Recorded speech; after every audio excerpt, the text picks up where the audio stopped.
Okay. Welcome.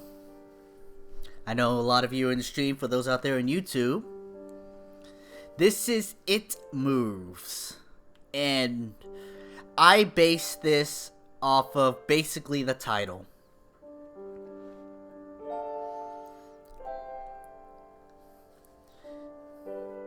You recall this one unlike Turtle Head? Oh, so you do know it on fire. You downloaded this one but haven't played it yet, bro? Alright. Let's begin, shall we? Adjust brightness so that the left bar on the TV blends to the background. The center bar is hardly visible. It's a bit brighter than that for me, but this is the setup I have. I'm not going to mess with it.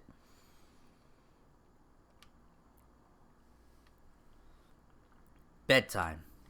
Bedtime is supposed to be a happy event for a tired child. For me, it was terrifying. I think it's alright. While some children might complain about being put to bed before they have finished watching a film or playing their favorite video game, when I was a child, nighttime was something to truly fear. Somewhere in the back of my mind, it still is. This is me.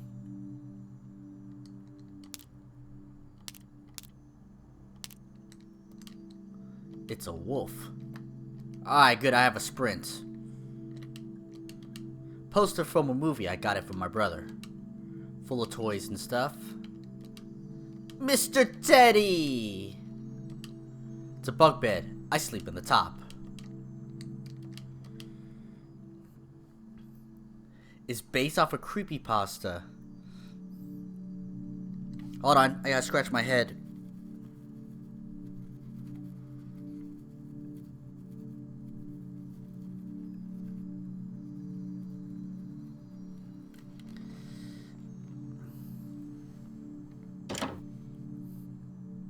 I cannot prove that what happened to me was objectively real, but I can swear that what I experienced was genuine horror. A fear which in my life, I'm glad to say, has never been equaled. I will relate it to you all now as best as I can. Make of it what you will, but I'll be glad to just get it off my chest. Flowers, Mom put this here. It's my brother's room. He told me yesterday to keep out of the room that we both had shared until then. It's my father. Picture of a man standing around. I think his dad when he was younger. Okay, on fire. Got it. Black licorice? Ew. Disagree. Ew. Agree with you, bro. Disagree. I hate black licorice. I can't remember exactly when it started, but my apprehension towards falling asleep seemed to correspond with my being moved into a room of my own.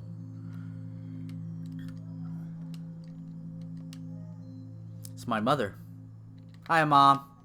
Mom told me not to touch her stuff, especially this stuff. Ventilation. I think Mom said this is. Bunch of clothes. Man with a mustache. I was 8 years old at the time. Until then, I had shared a room quite happily with my older brother. As a perfectly understandable for a boy 5 years my senior, my brother eventually wished for a room of his own, and as a result, I was given the room in the back of the house. As my brother was given a new bed, I was given the bunk beds which we used to share. While I was upset about sleeping on my own, I was excited at the thought of being able to sleep in the top bunk, which seemed to be far more adventurous to me. Don't go pulling out too much stuff now. It's bedtime soon. It's locked! Stupid brother. Get the fuck out of here.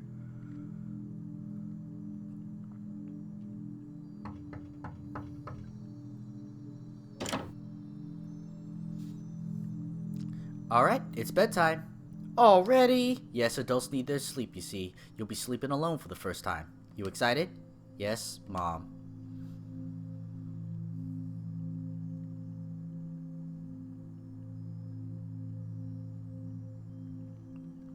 Alright, I'm turning off the lights. Good night. Good night.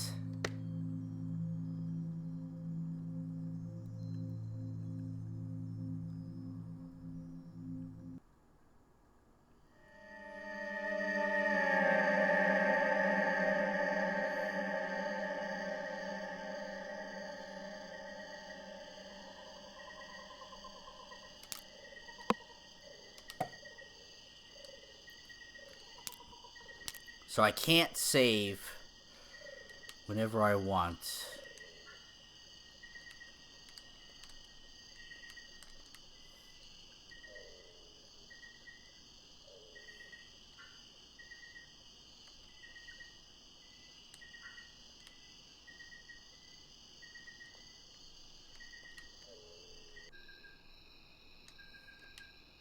Pot of some ragged cloth. Wonder what's cooking? You'll be you in a second.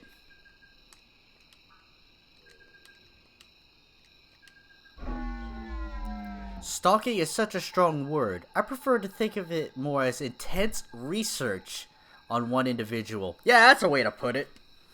By the way, your missing sock is under your bed. With me. Just kidding. A cold, unwelcoming breeze comes from the bottom of the stairs. Stay here! I cannot sprint here. Ah, fuck it, let's go down. Weird mushroom. Looks poisonous.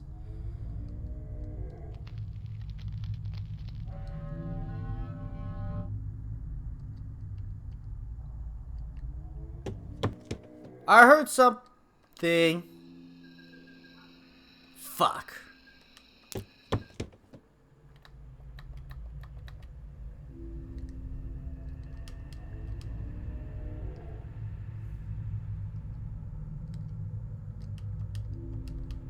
Purple mushrooms, definitely poisonous.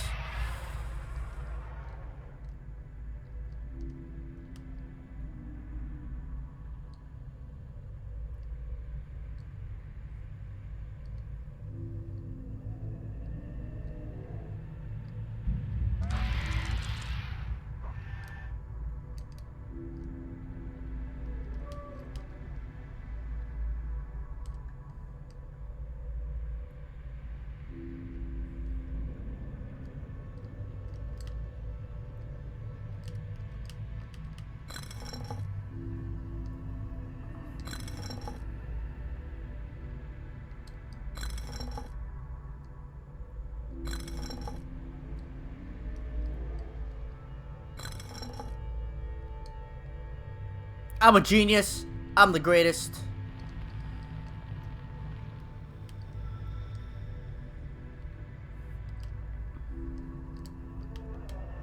There's red liquid seeping out from the mushroom hat.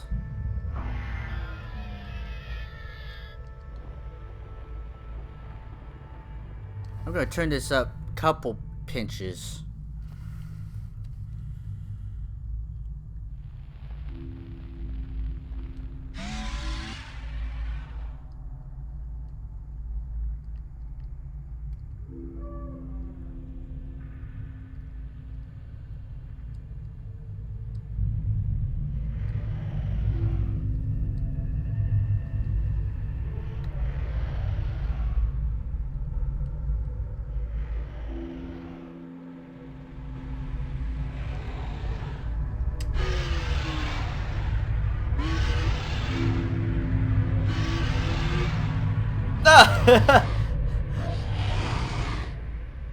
You actually still control that, but it made you run slower.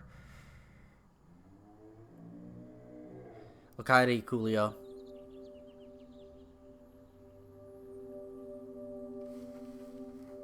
Mom, I had a bad dream. Mom. Mommy. Brother. Mommy.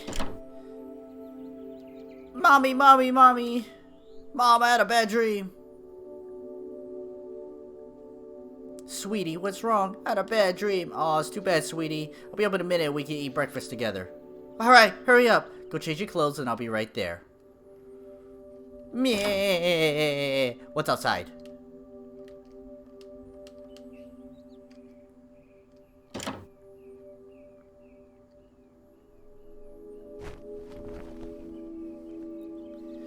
And so another day started. It was a day of little importance to our story. I won't bother you with the details. The one thing I remember is that even though I played with friends like I always did, I somehow still felt lonely. I didn't enter my new room until later that night. It was time to go to sleep again.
Looks like a fan. Nice.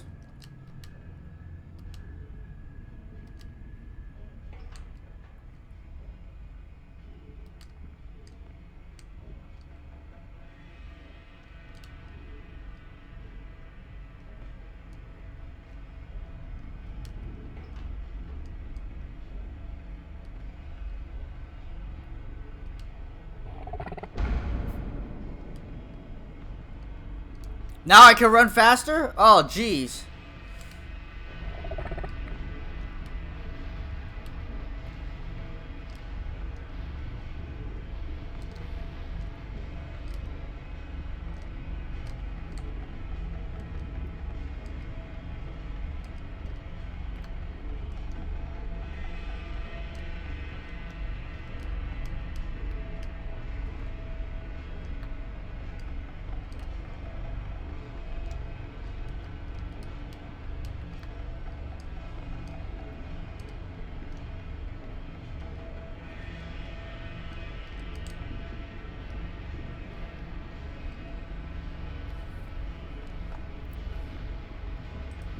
Sorry, hold on.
Who's fucked?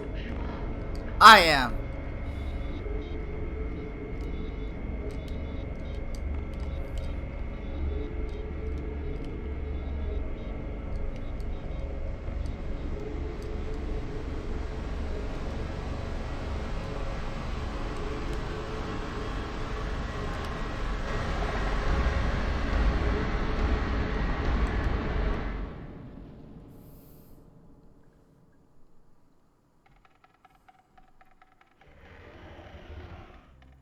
When you awaken from a deep sleep to something moving or stirring, It can take a few moments for you to truly understand what is happening. The fog of sleep hangs over your eyes and ears even when lucid. Something was moving, and there was no doubt about that. At first I wasn't sure what it was. Everything was dark, almost pitch black, but there was enough light creeping in from outside to outline that room. Two thoughts appeared in my mind almost simultaneously. The first was that my parents were in bed because the rest of the house lay both in darkness and silence. So the second thought turned to the noise, a noise which had obviously woken me. That was it. Bed sheets rustled in the dark and someone breathing, as if someone disturbed sleeper was attempting to get all too comfortable in the bottom bunk. I lay there in disbelief, thinking that the noise was either my imagination or perhaps just my pet cat finding somewhere comfortable to spend the night. It was then that I noticed my door shut as it had been as I'd fallen asleep. Perhaps my mom had checked in on me and the cat had sneaked into my room then. Yes, that must have been it. I turned to face the wall, closing my eyes in the vain hope I could fall back to sleep. As I moved, the rustling noise from underneath me ceased. I thought that I must have disturbed my cat, but I quickly realized that the visitor in the bottom bunk was much less mundane than my pet trying to sleep, and much more sinister. As if alerted to a disgruntled by my presence, the disturbed sleeper began to toss and turn violently, like a child having a tantrum in their bed. I could hear the sheets twist and turn with increasing ferocity. Fear then gripped me, not like the subtle sense of unease I had experienced earlier, but now potent and terrifying. My heart raced as my eyes panicked, scanning at the almost impenetrable darkness. I let out a cry. As most young boys do, I instinctively shouted on my mother. I could hear something stir on the other side of the house, but as I began to breathe a sigh of relief that my parents were coming to save me, the bunk bed suddenly started to shake violently, as if gripped by an earthquake, scraping against the wall. I could hear the sheets below me thrashing around, as if tormented by malice. I did not want to jump down to safety, as I feared the thing at the bottom bunk would reach out and grab me, pulling me into the darkness, so I stayed there, white-knuckle clutching my own blanket like a shroud of protection. The wait seemed like an eternity. "What's wrong? Did you have a bad dream?" I cried for my mother, and my mother consoled me. Tears of fear followed by relief streamed down my face. Yet through all of this horror and relief, I did not tell her why I was so upset. Cannot explain it, but it was though whatever had been in my bunk would return, even if I even so much as spoke of it. Whether that was the truth, I do not know, but as a child I felt that uneasy menace remained close, listening. My mother lay in the empty bunk, promising to stay there until morning. I remember the next day wanting to go anywhere, be anywhere, but in that suffocating room. It was Saturday and I played outside, quite happily with my friends. Although our house was not large, we were lucky to have a long sloping garden in the back. We played there often. Much of it was overgrown and we could hide in the bushes. Climbing the huge sycamore tree which towered above all else, and easily imagined ourselves in the throes of a grand adventure. As fun as it all was, occasionally my eye would turn to that small window in my room, ordinarily slight and innocuous. But for me, that thin boundary was a looking glass into a strange, cold pocket of dread. Outside, the lush green surroundings of our garden filled the smiling faces of my friends. Inside, the feeling of something in that room, watching me play, waiting for the night when I would be alone, eagerly filled with hate. It may sound strange to you, but by the time my parents ushered me back into that room for the night, I said nothing. I didn't protest. I didn't even make an excuse as to why I couldn't sleep there. I still felt that this thing would be enraged if I so much as spoke of it. Another night came.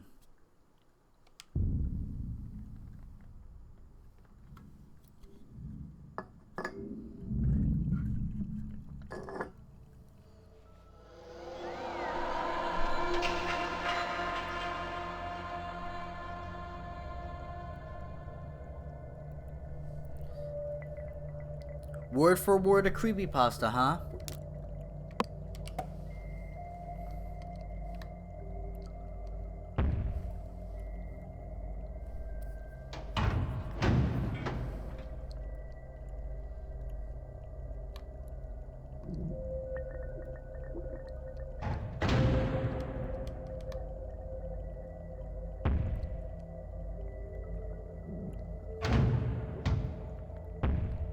Uh-huh.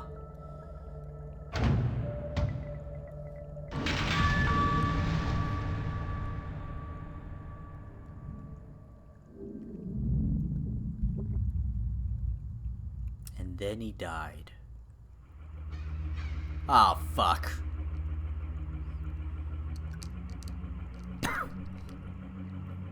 Picture some kind of green landscape. The picture's too bad shape to make out any details.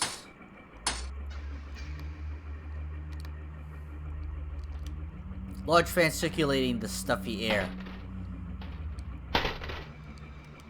Some kind of machine.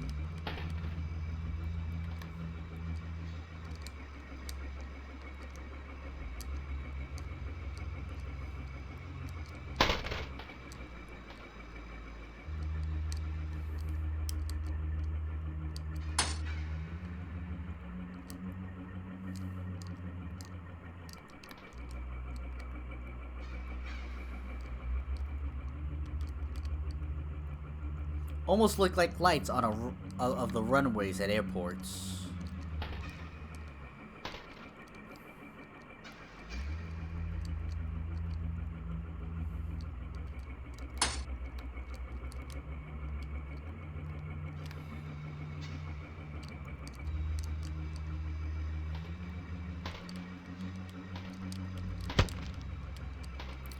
Hello. Nice.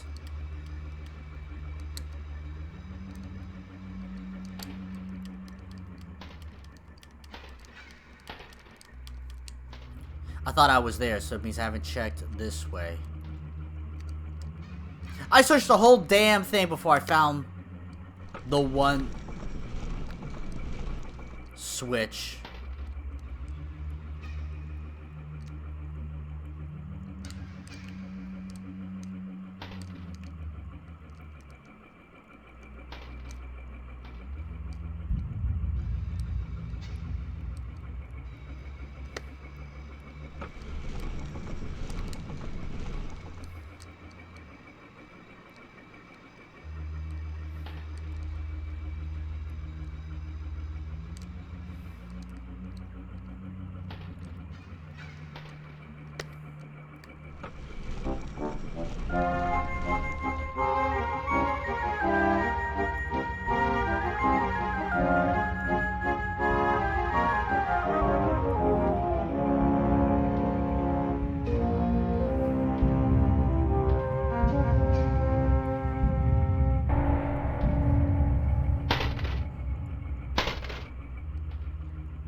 There's red liquid pouring out.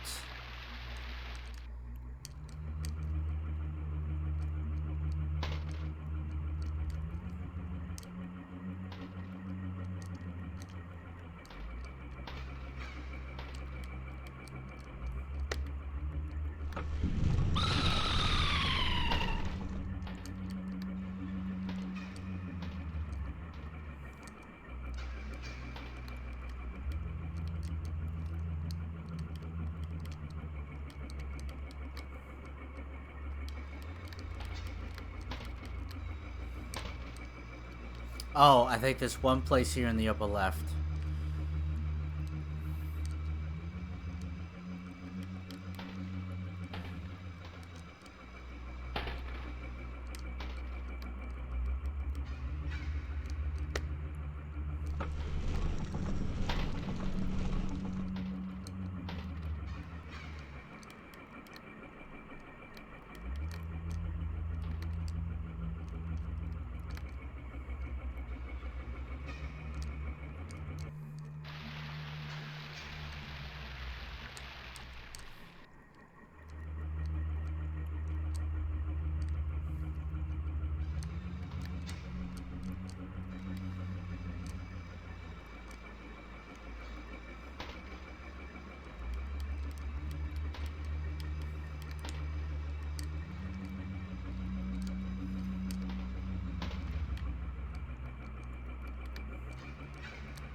I got spooked.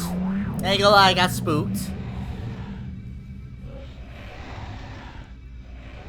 It's funny how certain words can remain hidden from your mind, no matter how blatant or obvious they are. One word came to me that night, lying in there in the darkness alone, frightened, aware of the rotten change in the atmosphere, the thickening of the air, as if something had displaced it.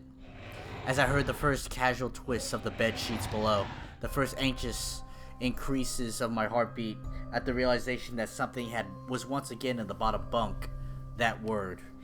A word which had been sent into exile, filtered up through my consciousness. Breaking free of all repercussions, grasping for air, screaming, etching and carving itself into my mind. Ghost! As this thought came to me, I noticed that my unwelcoming visitor had ceased moving. The bedsheets lay calm and dormant, but they had been replaced by something far more hideous. A slow, rhythmic, rasping breath heaved and escaped from the thing below. I could imagine his chest rising and falling with each sordid, wheezing, and garbled breath. I shuddered and hoped that beyond all hope that it would leave without occurrence. The house lay, as it had the previous night, in a thick blanket of darkness. Silence prevailed, all but for the perverted breath of my as yet unseen bunkmate. I lay there terrified. I just wanted this thing to go and leave me alone. What did it want? There's something unmistakably chilling transpired. It moved. It moved in a way different from before. When it threw itself around the bottom bunk, it seemed unrestrained, without purpose, almost animalistic. For that thing lying there in the darkness, that thing which seemed intent on terrorizing a young boy calmly and nonchalantly, sat up. Its labored breathing had become louder. Now, only a mattress and a few flimsy wood slats separated my body from its unearthly breath below. I lay there, my eyes filled with tears, a fear which mere words cannot relate to, or anyone else coursed through my veins. I would not have believed that this fear could have been heightened, but I was so wrong. I imagined what this thing would look like, sitting there listening from below my mattress, hoping to catch the slightest hint that I was awake. Imagination then turned to unnerving reality. It began to touch the wooden slats which my mattress sat on. It seemed to caress them carefully, running what I imagined to be fingers and hands across the surface of the wood. Then with great force, it prodded angrily between the two slats into the mattress. Even though the padding, it felt as though someone had viciously struck their fingers into my side. I let an almighty cry, and the wheezing, shaking, and moving thing in the bunk below replied in kind by violently vibrating the bunk as it had done the night before. Small flakes of paint powdered onto my blanket from the wall and the frame, and the bed scraped along it, backwards and forwards. Once again I was bathed in light, and there stood my mother, loving, caring, as she always was, with a comforting hug and calming words which eventually subdued my hysteria. Of course she asked what was wrong, but I could not say. I dared not say. I simply said one word over and over again. Nightmare.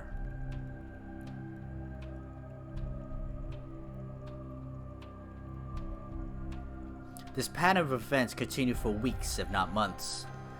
Night after night, I would awaken to the sound of rustling sheets. Each time I would scream, as to not provide the abomination with time to prod and feel for me.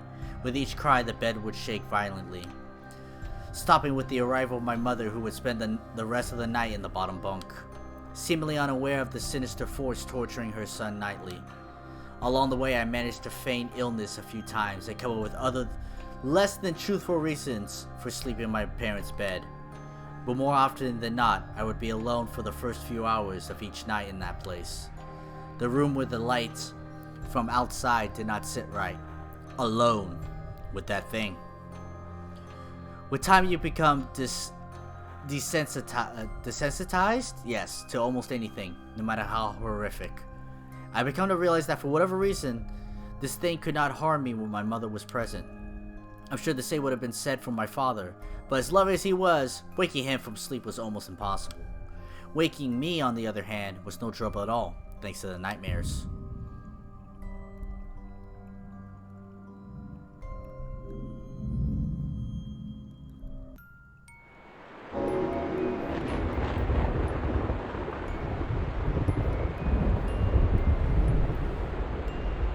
On fire, how much longer is this?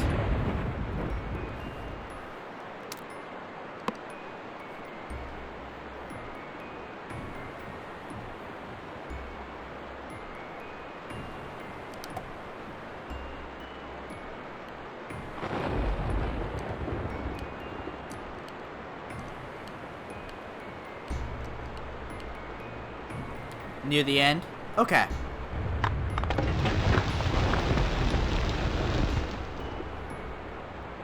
Earthquake?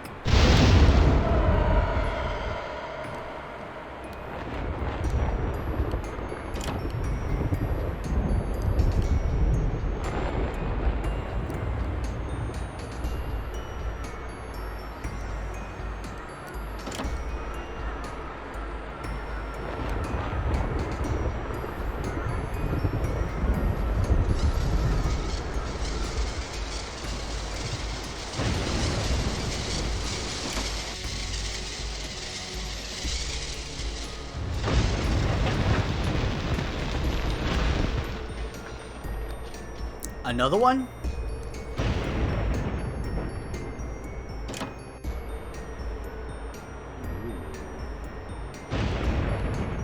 Big pool, but I'd rather not use it. Run! Run, bitch, run!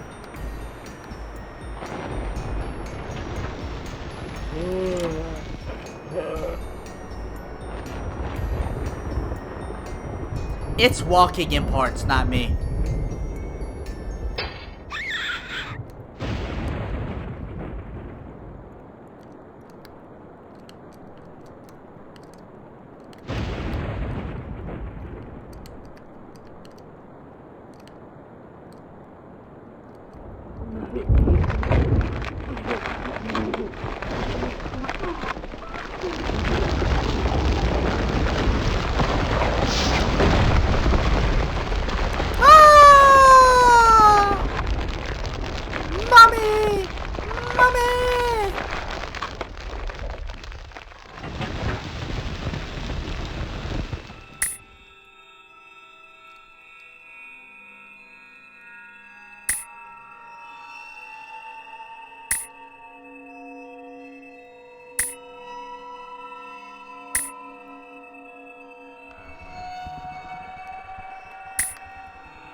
Chapter 7's the end?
My greatest fears were realized in the winter. The days grew short, the longer nights merely provided this wretch with more opportunities. It was a difficult time for my family. My grandmother, a wonderfully kind and gentle woman, had deteriorated greatly since the death of my grandfather. My mother was trying her best to keep her in the community as long as possible. However, dementia is a cruel and degenerative illness, robbing a person of their memories one day at a time. Soon she recognized none of us, and it became clear that she would need to be moved from her house to a nursing home. Before she could be moved, my grandmother had a particularly difficult few nights with my mother decided that she would stay with her. As much as I love my grandmother, I felt nothing but anguish at her illness. To this day, I feel guilty that my first thoughts were not of her, but of what my nightly visitor would do should it become aware of my mother's absence. Her presence being the one which I was sure protected me from full horror of this thing's reach. I rushed home from school that day, immediately wrenched the bed sheets and mattress from the lower bunk, moving all the slats and replacing an old desk, a chest of drawers, and some chairs which we kept in cupboards where the bottom bunk used to be. Told my father I was making an office, which he found adorable, but I'd be damned if I'd give that thing a place to sleep for one more night. As darkness approached, I lay there knowing my mother was not in the house, did not know what to do. My only impulse was to sneak into a jewelry box, take a small family crucifix which I had seen before. While my family was not very religious, at that age I still believed in God and hoped that somehow this would protect me. Although fearful and anxious while gripping the crucifix under my pillow, tightly in one hand. Sleep eventually came as I drifted off to the dream. I hoped that I would awaken in the morning without incident.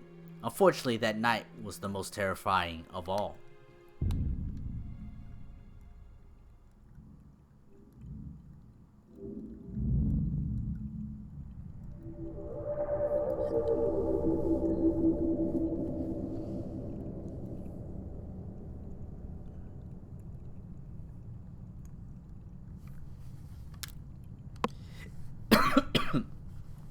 This game is obviously an experience. And it does really well with creepy atmosphere. It's not the whole package, but what it wants to do, it does well. Woof!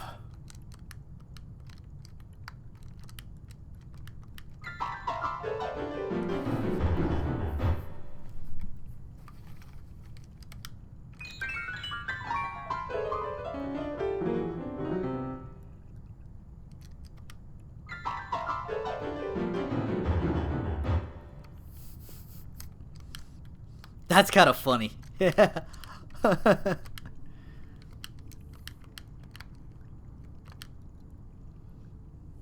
feeling that something's invading your privacy, even without ill will, is still disturbing.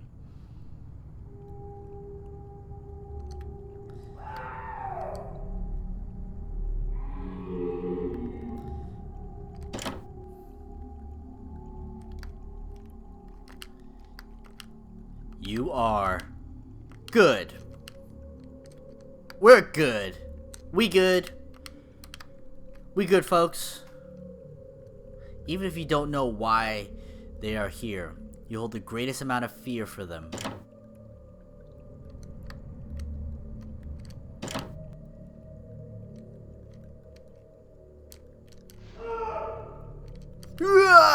Stack of comic books. A triceratops. Bathtub in the middle of a classroom. The sounds and screams are awful. They are even worse when they are your own.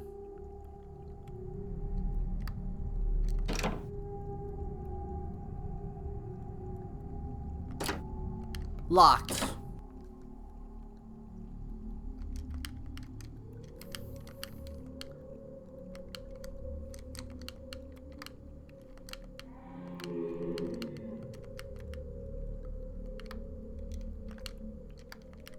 The hell's my door? There.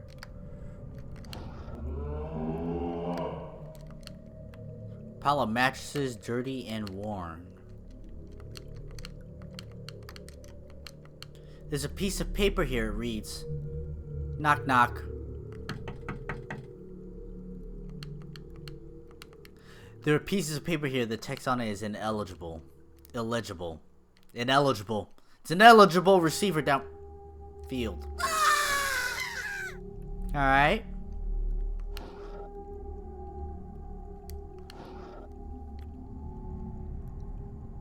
These butterflies here before?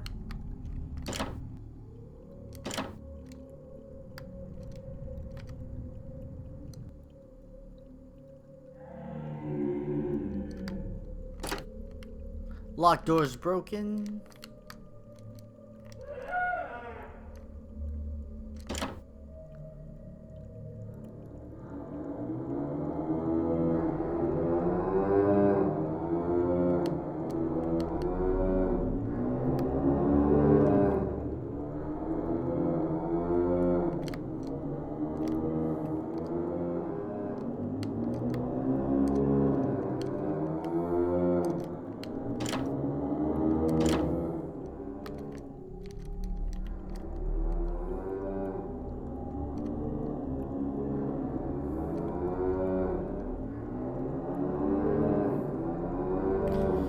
What's up, spooky ass?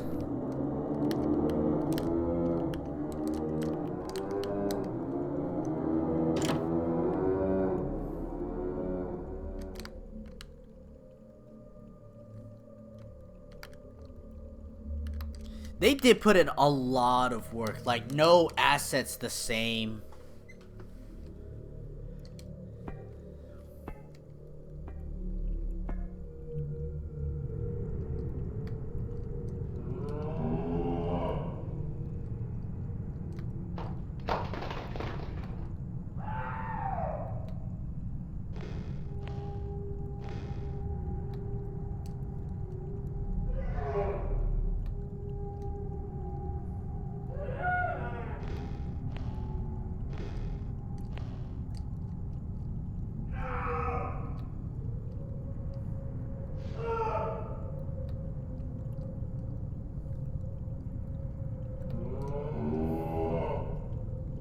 It's better than the Howling Wolf.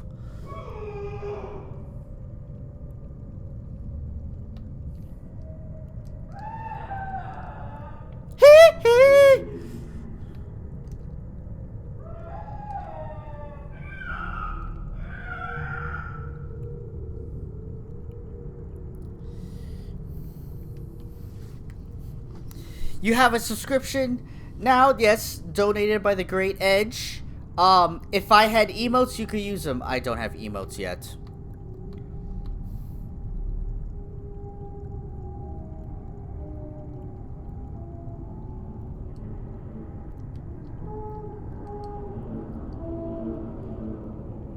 Sure! Just climb the fuck up on there!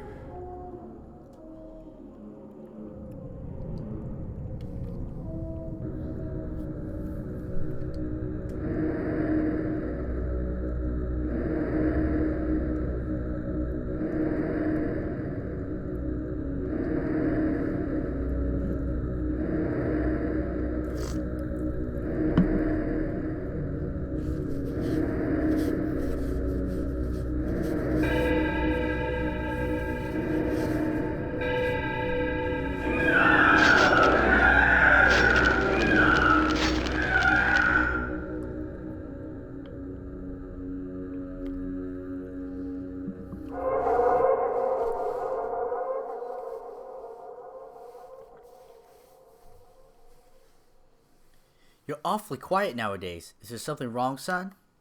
Nothing. You sure? Is there something wrong with your new room? Are you lonely without your brother? No. Alright then.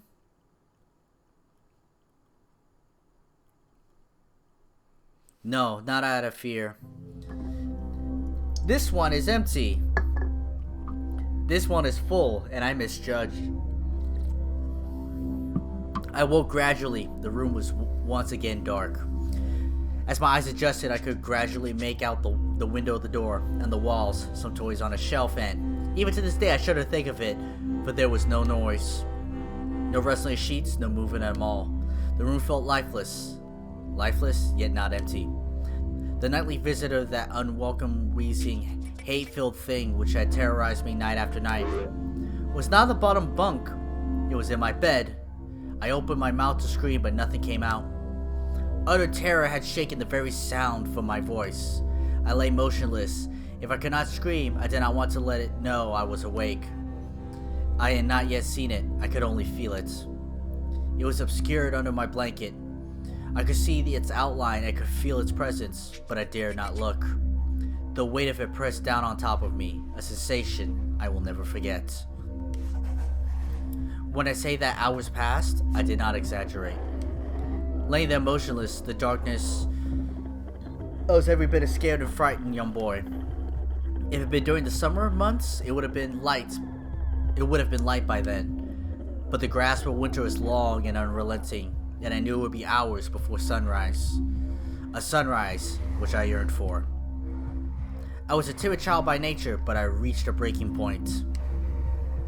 A moment where I could wait no more, where I could survive under this intimately deviant abomination no longer. Fear can sometimes wear you out, make you threadbare, a shell of nerves leaving only the slightest trace of you behind. I had to get out of that bed. Then I remembered the crucifix. My hand still lay underneath the pillow, but it was empty.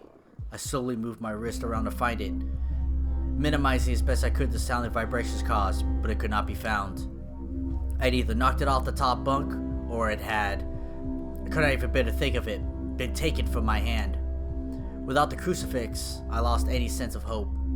Even at such a young age, you can be acutely aware of what death is, and intensely frightened of it. I knew I was going to die in that bed if I lay there, dormant, passive, doing nothing. I had to leave that room behind, but how? Should I leap from the bed and hope that I make it to the door? What if it's faster than me? Or should I slowly slip out of that top bunk, hoping to not disturb my uncanny bedfellow? Realizing that I had not stirred when I moved, trying to find the crucifix, I began to have the strangest of thoughts.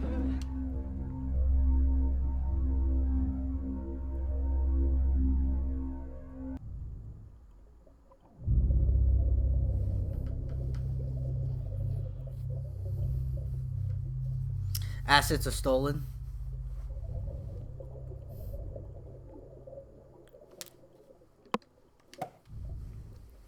God can't save you now, little boy.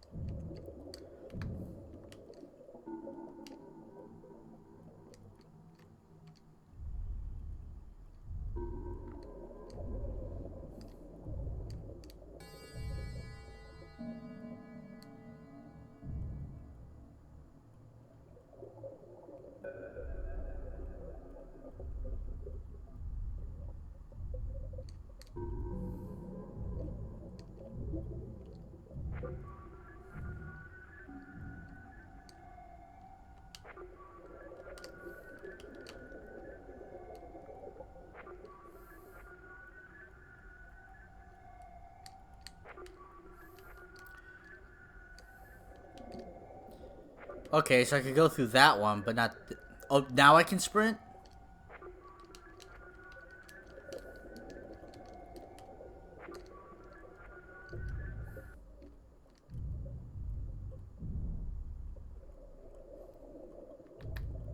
Okay, I can't sprint here.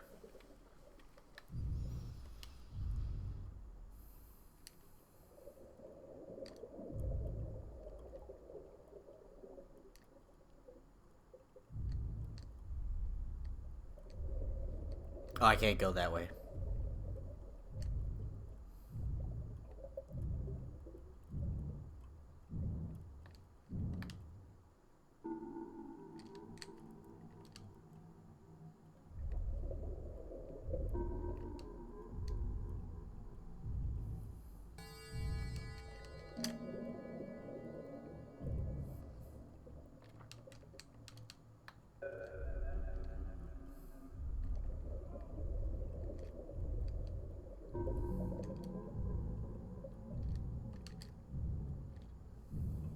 Did I miss somewhere I could go?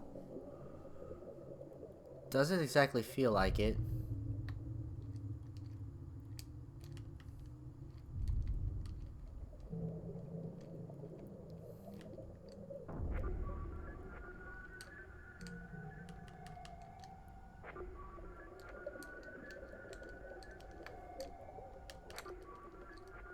Is it...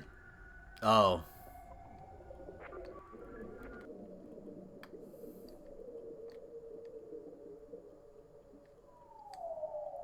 That person be back? Nope. Drain water, remove diving gear. Yes.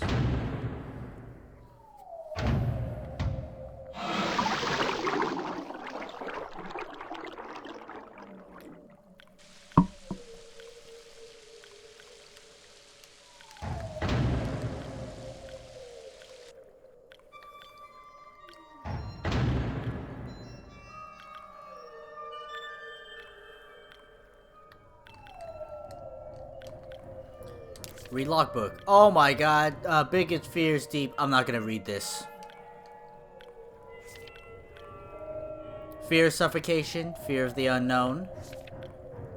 Fear of flying insects. Fear of being caught.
What if it was asleep? I had so much as breathed since I had woken up. Perhaps it was resting, believing that it had finally got me. That was finally in its grasp. Or perhaps it was toying with me. After all, I've been doing just that for countless nights. And now, with me under it, pinned against my mattress with no mother to protect me, maybe it was holding off, savoring its victory until the last possible moment, like a wild animal savoring its prey. Tried to breathe as shallowly as possible, and mustered every ounce of courage I could. I reached over slowly with my right hand and began to peel the blanket off me. What I found under those covers almost stopped my heart. I did not see it, but as my hand moved the blanket, it brushed against something. Something smooth and cold. Something which felt unmistakably like a gaunt hand. The crucifix. I held my breath in terror as it was sure it must now have known that I was awake. Nothing. It did not stir. It felt dead. After a few moments, I placed my hand carefully further down the blanket and felt a thin, poorly formed forearm. My confidence had almost twisted sense of curiosity grew as I moved further down to a disproportionately large bicep muscle. The arm was outstretched lying across my chest, and with the hand resting on my left shoulder as it grabbed me in my sleep. I realized that I would have to move this cadaverous appendage if I even so much as hoped to escape its grasp. For some reason, the feeling of torn, ragged clothing on the shoulder of this nighttime invader stopped me in my tracks. Fear once again swelled in my stomach and in my chest as I recoiled my hand in disgust at the touch of strangled, oily hair. Could not bring myself to touch its face, although I wondered to this very day what it would have felt like. Dear God, it moved.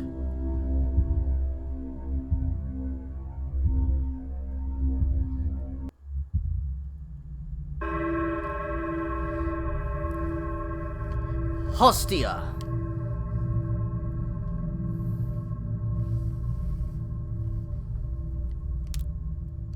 By his context, it sounds like we never actually get to know.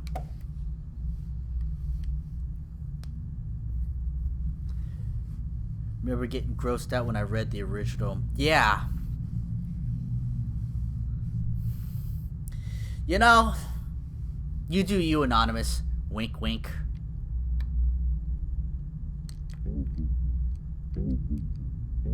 Hi, giant red thing. Are you my mommy?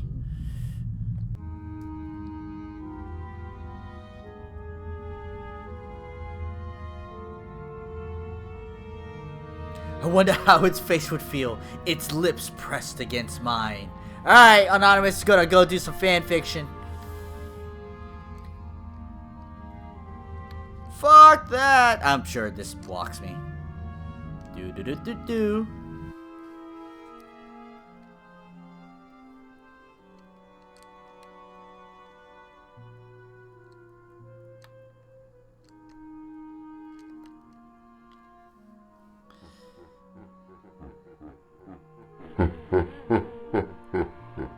Hey, Anonymous, calm down that laughing in the chat, alright? It's loud in my ears. The last enemy that shall be destroyed is death.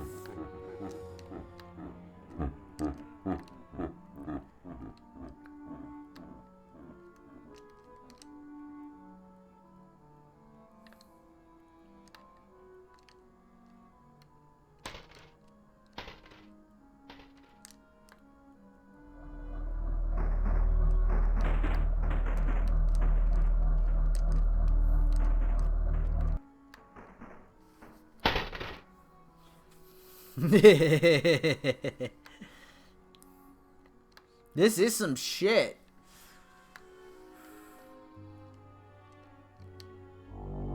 At a crossroads in life, what does one do? Stand at the crossroads, if you will, but if you'll not choose, I'll move on without you. And having once chosen, never to seek to return to the crossroads of that decision. For even if one chooses wrongly, the choice cannot be unmade.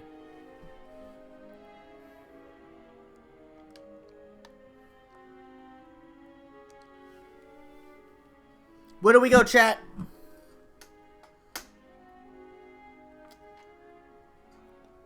Vote in the chat. Which way do we go?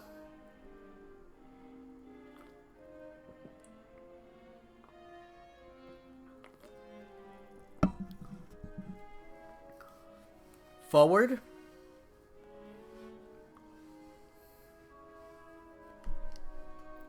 Where your heart tells you.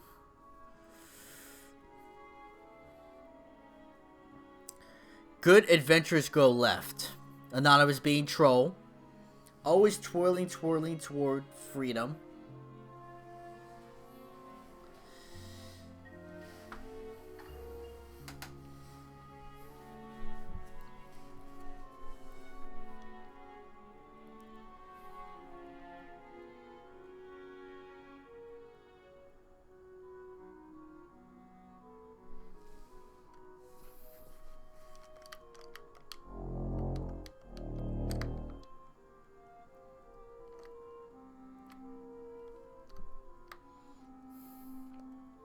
Alright, screw you guys.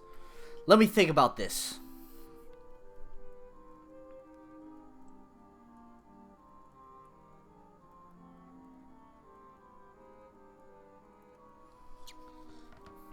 We are not going to go forward because my brother said so. We are not going to go up because when something rises in the night in bed, Anonymous writes fanfiction. So, we going down.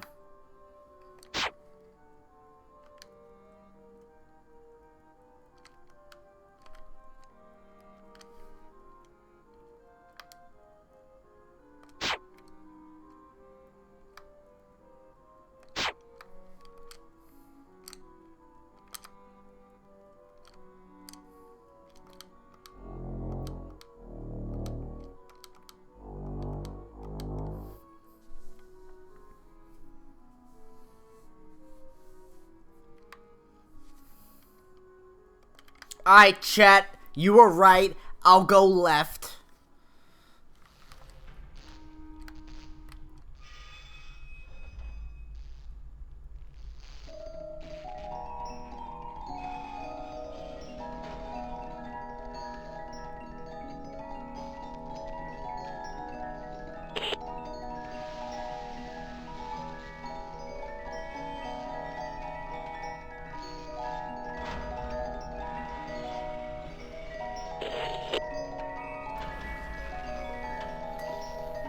Every time I look at chat, some shit pops up and I miss it. I've missed the last two. Now I'm... Okay.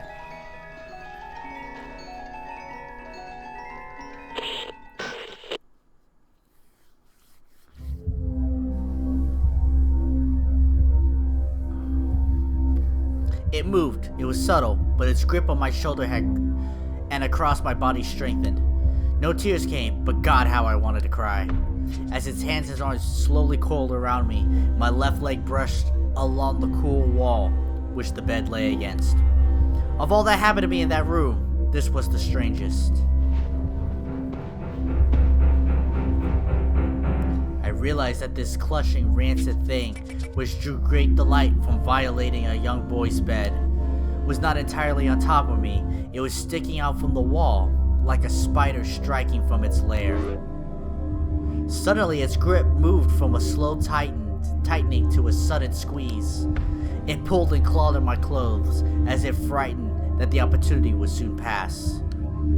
I fought against it, but its emancipated arm was too strong for me. Its head rose up, writhing and contorting under the blanket. I now realized where it was taking me, into the wall. I fought for my dear life. I cried, and suddenly my voice returned to me, yelling, screaming, but no one came. Then I realized why it was so eager to suddenly strike, why this thing had to have me now. Through my window, that window which seemed to represent so much malice from outside, streaked hope, the first rays of sunlight. I struggled further, knowing that if I could just hold on, it would soon be gone. Thank you, On Fire, I know. As I fought for my life, the unearthly parasite shifted, slowly pulling itself up my chest, its head now poking out from under the blanket, wheezing, coughing, rasping. I did not remember its features. I simply remembered its breath against my face, foul and as cold as ice. As the sun broke over the horizon, that dark place, that suffocating room of contempt, was washed, bathed in sunlight. I passed out as its scrawny fingers encircled my neck, squeezing the very life from me.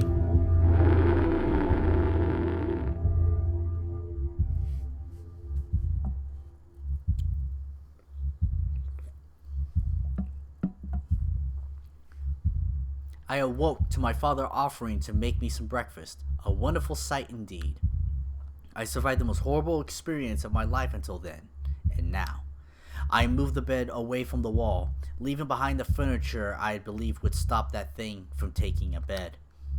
Little did I think that it would try to take mine and me.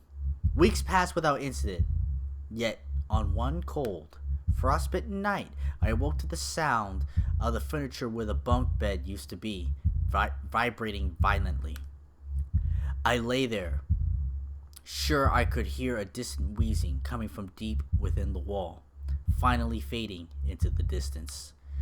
The following years, I was given a larger room on the other side of the house, and my parents took that room as their bedroom. They said they didn't need a large room, just one big enough for a bed and a few things. They lasted 10 days. We moved on the 11th.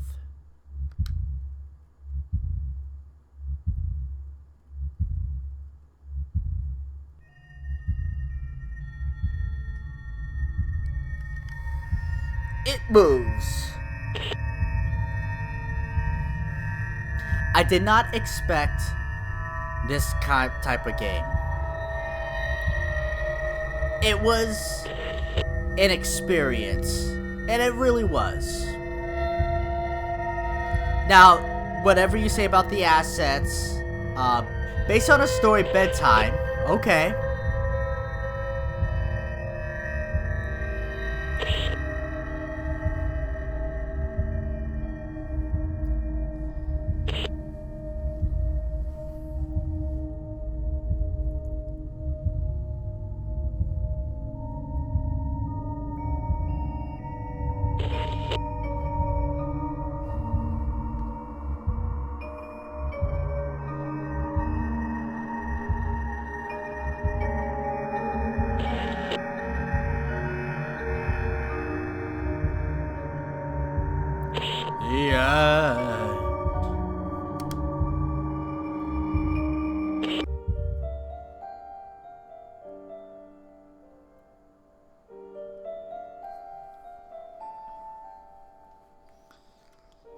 Okay.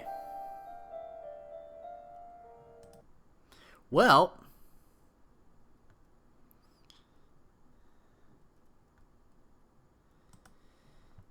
so that was It Moves. It was what it was, you know, based off a creepypasta. And, you know, like reading it, you could tell when things come from stories and books and when it's meant to be read, the verbiage that was there. Because describing everything, um, the feelings under the bed and, you know, the the movement and this and that. And I actually feel like there was a big opportunity missed in this. And that was to have more graphics of the situation, scenes changing. It's dark, but you look at the bottom part of the bed. There's some moving in the bed. It could have brought that to life. And it had the setting, but it didn't bring it to life. And the dreams in between were like they would, okay, yeah, the nightmares, but the nightmares never connected to the day. It was like two separate. It was like the nightmare was there just to bridge some gameplay gap to get to the next part of the story. So like how dark it was, the different settings, the way it was done, it was all different and really, really nice. It was just, it didn't make sense, and it didn't really emphasize, the story, which is obviously the bulk of it. The game, like, it's hard to judge something like this. I would say, and I rate very harshly, I would say it's a 5 out of 10. What it does and visually was great. And believe me, props to anyone who made something like this. But it was, I think it really could have hit the nail on the head. This whole thing is probably better suited like as a visual novel or something like that, more to something like that. There might be a way to do it, but when the whole story is lying in bed, that's about as, there's not much to get out of it. Oh, you guys. All right. Well, my backup ended a little prematurely. So, we are going to move on. And I basically only have one option left. So, that's what we're going to do. So I'll have to kill the stream again, because I need to make sure I have the right settings. Some of it may be a pain. So, sit tight, and I'll be right back. Don't go nowhere.